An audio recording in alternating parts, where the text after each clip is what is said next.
अरे समाजाला मोकळ्या मनाने जगता यावं यासाठी त्या राजानं अनन्य यातना सहन केल्या. अरे मरणाच्या दारात उभा होता. अरे मुकर्रब काढणारा अरे माझ्या राजाला काहीच केलं.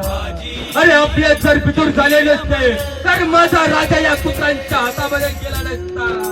अरे माझ्या राजाला सकळ दंडाने बांधलेला अवस्थेत माझा संभाजी राजा आहे आणि काळ दारामध्ये उभा आहे. काळ दारामध्ये उभा असताना काळ म्हणतो राजाला संभा अरे सोड की रे आपला धर्म, सोड की रे आपला धर्म. नाही नाही नाही. अरे माझा राजा माघार घेणार होता का? अरे वाकणार होता का? अरे मोडेल पण वाकणार नाही. ही जात मराठ्यांची आहे. माझा राजा माघार घेणारा नव्हता. मरणाले तरी शरण ना करी, स्वार्थाने लाचार ना करी. जीवन गेले रणा